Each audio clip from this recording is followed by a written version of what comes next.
Vitajte pri krátkom návode, ako správne používať prístroj Kingray Lite. Kingray Lite je prístroj určený na podporu mikrocirkulácie, relaxáciu organizmu, moduláciu mozgových vln pomocou laserového svetla, ktoré svieti v nosovej dutine. Z návodu presný účel určenia je prístroj sa používa pre možnú moduláciu mozgových vln a podporu wellness úsilia a celkového zdravia. Deje sa to podporou mikrocirkulácie, podporou modulácie mozgových vln, a to sú hlavné veci, ktoré prístroj robí. A mikrocirkulácia je niečo, čo je koreňová príčina množstva zdravotných problémov a komplikácií, takže vie pomáhať normalizovať stav a vlastne celkový efekt je normalizačný. Pri pravidelnom používaní pomáha zlepšiť prekrvenie a okysličenie všetkých tkaní, aj tie, ktoré mali problém, podporuje regeneráciu, môže pozitívne ovplyvniť koncentráciu alebo aj kvalitu spánku. V tomto videu vám krok za krokom ukážem, ako prístroj správne používať a nastaviť. Prečo sa svetlo aplikuje do nosa? Nosová dutina je bohato prekrvená a to je hlavný dôvod, je tam veľké množstvo nervových zakončení, končia tam akupunktúrne body 6 meridiánových dráh, plus je tam čuchový epitel v hornej časti, okrem toho je tam očné pozadie, je tam očný nerv, takže je to dobre inervovaná oblasť a dokáže frekvencie alebo impulzy pulzujúceho svetla prenášať tieto vzruchy do mozgu a tak dokáže jemne modulovať mozgové vlny. A to prekrvenie zase spôsobuje to, že prebieha určitým spôsobom aj stimulácia krvi. A to je vlastne, ono to funguje pri všetkých prístrojoch, ktoré aplikujeme kdekoľvek na tele, že svetlo, keď ovplyvňuje napríklad kožu, tak súčasne ovplyvňuje aj krv, ktorá prúdi v danej oblasti. Ale nosová dutina sa líši tým, že je bohato prekrvená, sú tam sliznice, ktoré sú jemné, tenké, neobsahujú melanín ako koža a tak neovplyvňujú vlastnosti svetielka. Takže preto sa aplikuje do nosovej dutiny a je k tomu veľa dôvodov. Je to aj blízko mozgu, a je tu veľa pozitívnych vecí a výhod. Z čoho sa skladá teda prístroj? Tak prístroj sa dodáva v takýchto krabičkách, v ktorej sa nachádza v púzdre samotný prístroj. Kingray Lite, je tam výrobné číslo.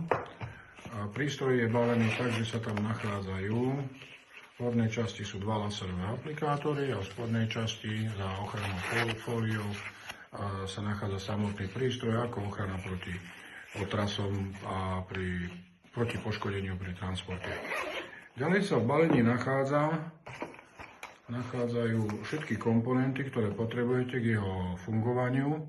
A to sú nosové nástavce, hrubé tenké, nosové klipsy a nabíjačka s nabíjacím káblikom. Takže to je základná dostava prístroja, veľmi jednoduché. A poďme teraz k samotnému prístroju.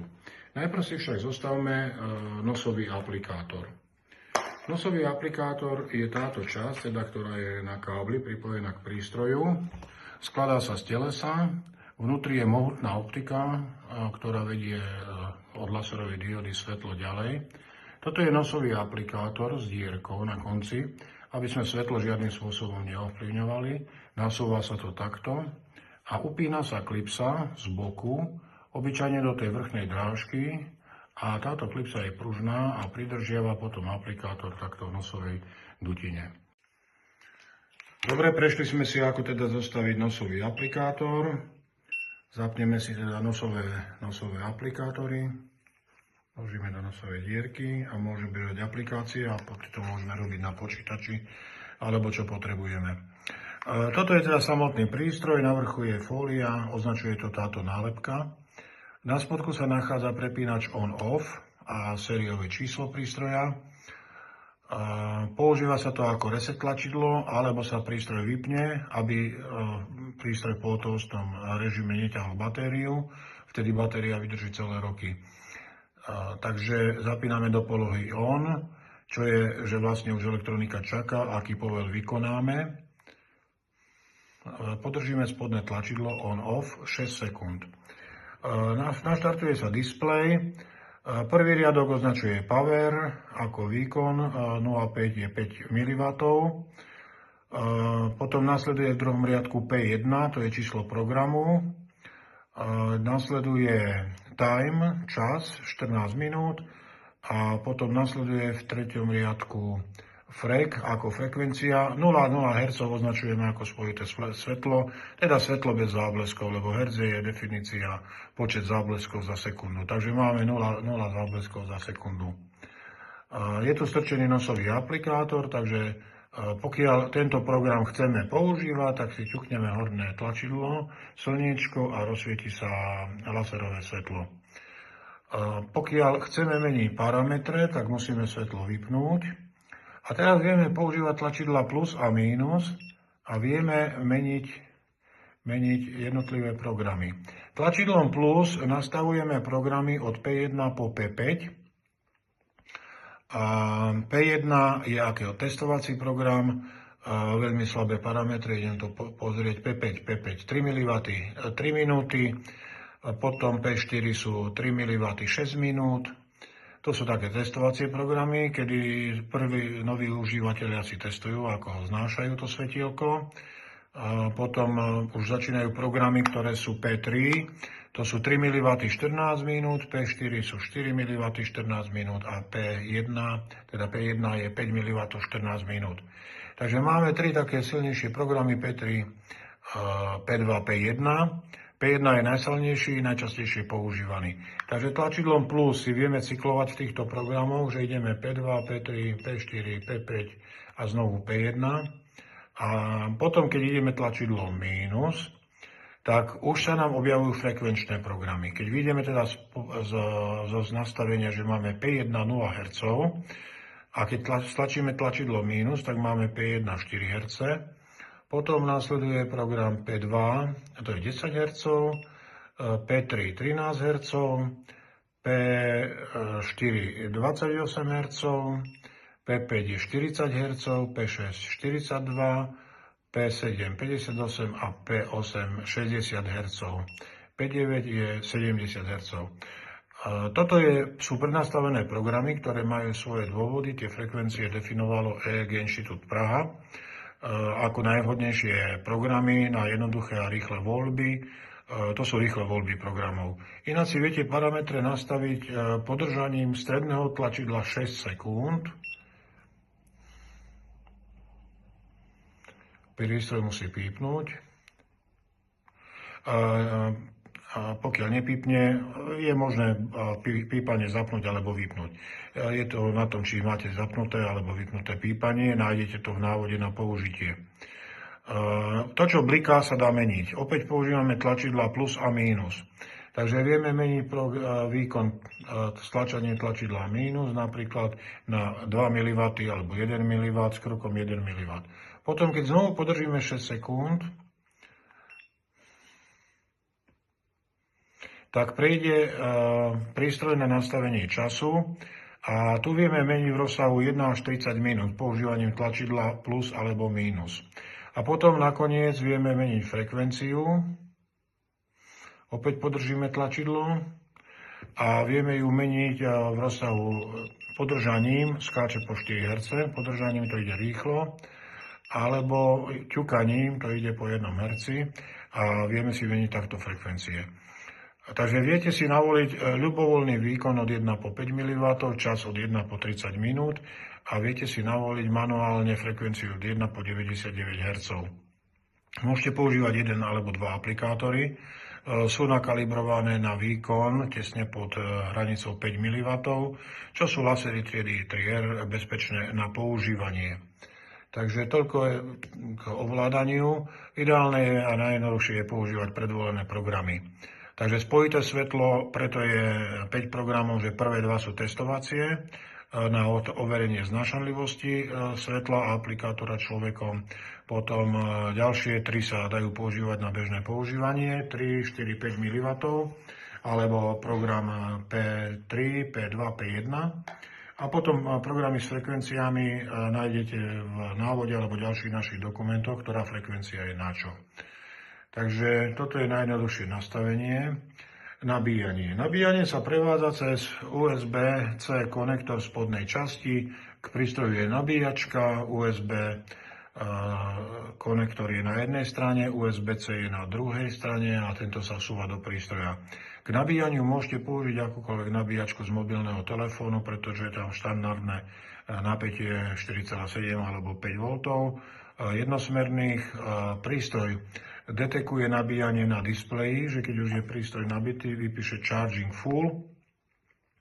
Vtedy je nabitá batéria zhruba na 80%, to je softverová indikácia na displeji. Pokiaľ však pokračujeme v nabíjaní, vtedy sa tieto kontrolky v spodnej časti, ktoré vidíme cez tieto dierky, svetielko sa zmení z modrého na zelenú a pri zelenom je prístroj nabitý batéria na 100%. Bežne však postačuje nabíjanie po charging full 80%, údajne to predĺžuje životnosť batérie, nemám to overené, ale má to takto aj iPhone, že je možné nastaviť nabíjanie po úrovni 80% a takto používať batériu nie na 100%. Ale je to individuálne, kto si ako predstavuje.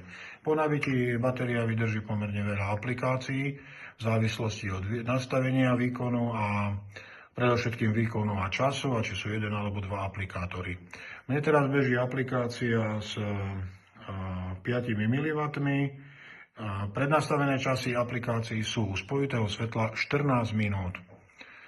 14 minút je overené ako ideálny čas, optimálny pre maximálne efekty. Frekvenčné programy majú 7 až 8 minút. Takže toľko základným nastaveniam prístroja. V ďalšej časti si povieme iné potrebné informácie. Prístroj sa nedoporučuje používať počas tehotenstva, pri krvácaniach alebo pri aktívnom krvácaní, pri aktívnej onkologickej liečbe a pri zníženej krvnej zrážanlivosti. Prístroj len normalizuje stav tela, len normalizuje stav aj vlastnosti krvi, pretože mať dobrú krv je normálne, kým som mladý, ale s pribúdajúcimi rokmi sa jej stav zhoršuje, cievy sa zanášajú, eritrocity tvrdnú, cievy takisto tvrdnú, tlak stúpa, tepová frekvencia stúpa, to je bežná genéza v súčasnej spoločnosti. Všetko to doprevádza rast glukózy, rozvoj inzulínovej rezistencie a korene sú v celom našom životnom štýle. Takže o tom nechcem. Frekvenčné programy tiež nedoporučujem používať osobám s epilepsiou. Taktiež nepozerajte sa priamo do laserového svetla zblízka, to sa nedoporučuje. Je to viditeľné svetlo, takže a navyše sa rozptýluje, veľmi pekne sa rozptýluje. Čím väčšia vzdialenosť, tým väčší rozptyl, takže zo vzdialenosti je bezpečné, čím bližšie riziko narastá, avšak je to bezpečné na používanie, pretože pri náhodnom nasvietení do oka funguje reflex a oko žmurkne, aby sa vyhlo priamej expozícii. Všetky tieto predpisy, čo sa týka bezpečnosti, boli nastavené na bodové lasery, ktoré majú v jednom jedinom bode, ten tenulinkom bode na špičku ihly, majú obrovské množstvo energie. V podstate nie je obrovské množstvo, ale energia prepočítaná na jednotku plochy je obrovská.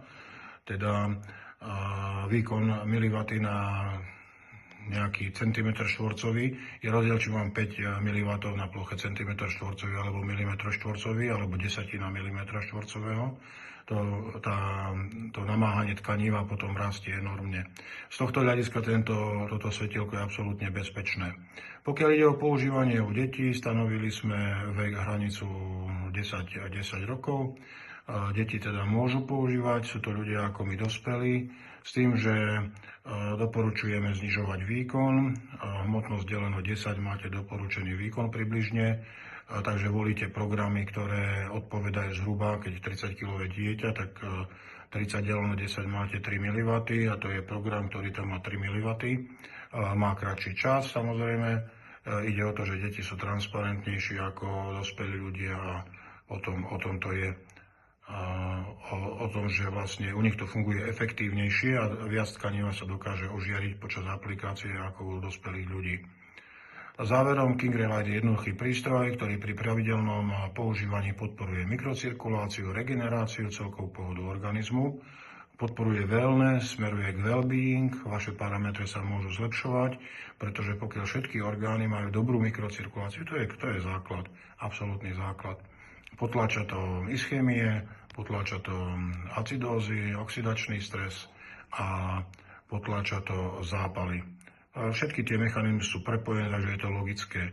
Keď majú bunky všetko, čo potrebujú, a to zaisťuje práve mikrocirkulácia a pružné červené krvinky, tak vtedy procesy fungujú normálne a to je to, čo je pre telo žiaduce.